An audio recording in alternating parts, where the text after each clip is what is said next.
In the late 1960s, as San Francisco was gripped by fear over the real-life Zodiac Killer, Hollywood producers were looking for gritty, hard-edged material that reflected America's shifting urban anxieties. Enter Dirty Harry, originally titled Dead Right, a script penned by Julian Fink and Rita M. Fink. The plot revolves around the titular no-nonsense San Francisco cop, played by Clint Eastwood, facing off against a sadistic killer, a story that bore more than a passing resemblance to the Zodiac case. Though the majority of the film is the other cops wondering why the hell they call him Dirty Harry. Why do they call you Dirty Harry? Well, why they call you Dirty Harry? No wonder they call him Dirty Harry. The script would capture the attention of Warner Brothers, but its road to production would be anything but smooth. Numerous A-list actors turned it down. Frank Sinatra was initially attached but backed out reportedly due to a hand injury, and some say discomfort with the character's violent, controversial edge. Then came a parade of rejections from the likes of John Wayne, Steve McQueen, Robert Mitchum and Paul Newman, most of whom were either uncomfortable with the political overtones or simply uninterested in playing a cop. Ironically, it was Paul Newman who suggested Clint Eastwood for the role. Eastwood, fresh from his success in Sergio Leone's spaghetti westerns and Don Siegel's Coogan's Bluff, was intrigued. He quickly signed on and brought director Siegel along with him. Though Eastwood admired the original script, he saw potential to elevate the material. He recruited screenwriter Dean Reisner, who had worked with Siegel before, to revise the screenplay. Reisner infused the story with sharper dialogue, darker moral ambiguity, and the beginnings of what would become one of cinema's most iconic characters, Inspector Harry Callahan, a cop who didn't play by the rules, especially when they stood in the way of justice. Dirty Harry was no longer just a cop thriller, it was becoming a character study in righteous brutality, and a reflection of a society cracking under its own contradictions. Well, when an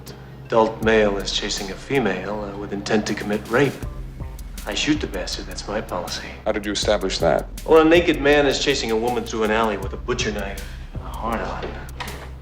I figure he isn't out collecting for the Red Cross. For the antagonist, a deranged killer who taunts the police in public, the filmmakers cast Andrew Robinson, a mild-mannered stage actor with almost no film experience. His babyface and intensity made his portrayal of Scorpio chilling, but perhaps a little too convincing. After the film's release, Robinson reportedly received death threats and struggled to find work because audiences associated him with the character's unhinged cruelty. In a bit of eerie symmetry, Scorpio's character was meant to mirror the real-life Zodiac, including his cryptic threats, media manipulation, and terrifying randomness. His unsettling smile and erratic outbursts would surely leave a lasting impression on audiences. And why is that? Principal photography began in early 1971, mostly on location in San Francisco. This wasn't just a creative choice, it was a declaration of realism. The city's geography, with its steep hills, shadowy alleys, and stark class divides, became a silent character in the film. Don Siegel and Eastwood insisted on keeping things as naturalistic as possible. They used real locations including rooftops, public squares, and even an active quarry rather than sets. Some long-distance sniper scenes were shot with real-life ammunition, a practice that would most certainly be considered far too dangerous today. Eastwood performed many of his own stunts, including jumping from a bridge onto the roof of a moving school bus, a scene that required split-second timing and was filmed without any digital effects, even though this kid is clearly having a blast. Yeah, bear in mind that at this point in the film, the kids have been abducted and physically assaulted by a deranged serial killer, and he's having a ruddy good time.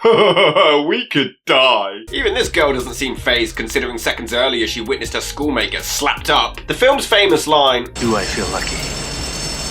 Well, do you, punk?" was partly improvised by Eastwood, who tweaked it during multiple takes until he landed on the perfect rhythm.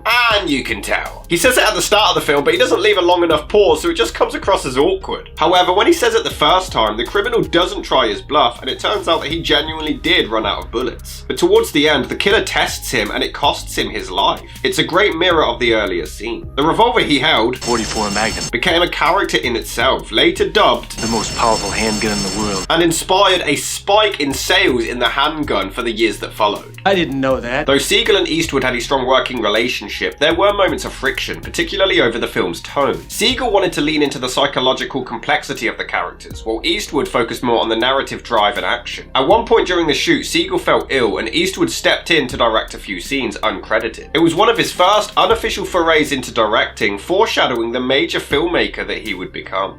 talking about? Dirty Harry premiered just 2 days before Christmas, a seemingly odd release date for such a violent film, but it worked. Audiences weary from a year of Vietnam protests, crime, headlines and political disillusionment were captivated by Harry Callahan's decisive, unflinching style of justice. The movie was an immediate box office hit, earning over $36 million, a massive return on its $4 million budget, becoming one of the top grossing films of 1971. However, critics were sharply divided. Many praised the film's style, realism and Eastwood's performance, but others were alarmed by its politics, believing that it glorified police brutality and dismissed civil liberties. Don't ever say that. Despite or because of the controversy, Dirty Harry became a cultural touchstone. The success led to 4 sequels, each exploring different angles of Callahan's vigilante code. Academics, critics and filmmakers would later study Dirty Harry as a key text in understanding American masculinity, urban fear and political cynicism in the post-1960s era. And it has the most 1970s soundtrack that ever did soundtrack.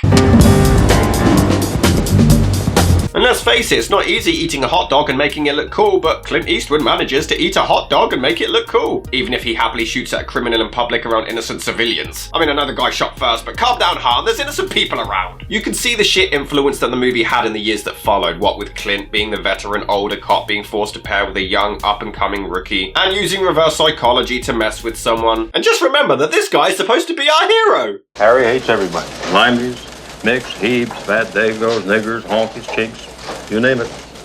How's he feel about Mexicans? Ask him.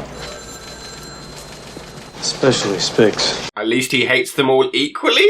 Initially, I wasn't a fan of us seeing Scorpio's face so early, as it removes the mystery and intrigue of the Zodiac Killer. But throughout the course of the film, he gets increasingly creepier as we sometimes only hear his voice. But when we see more of him, the performance is incredible as he takes the bus driver hostage but initially acts friendly and pals around with the kids. So when he does finally flip his switch and act psychotic, it's crazy. It's a terrifying and accurate portrayal of a real serial killer, even if he somehow evades a police helicopter, which even they acknowledge is a bit silly. How the hell could they let him get out of the building without seeing him? There's a moment where a bunch of locals jump Eastwood as they think that he's the killer before he's rescued by his partner. Assaulting a police officer. A police officer? I mean, he literally did just tell you that. I am a police. Of course, Clint Eastwood is a true badass in this. How he lands this shot from this distance is incredible. He ends up losing his cool and torturing the killer as we get this warped drone shot to really emphasize the uncomfortable nature of the scene. You're lucky I'm not indicting you for assault with intent to commit murder. But the dude was white, so I think we'll get away with it. Oh, you think I'm joking? No, they actually release him.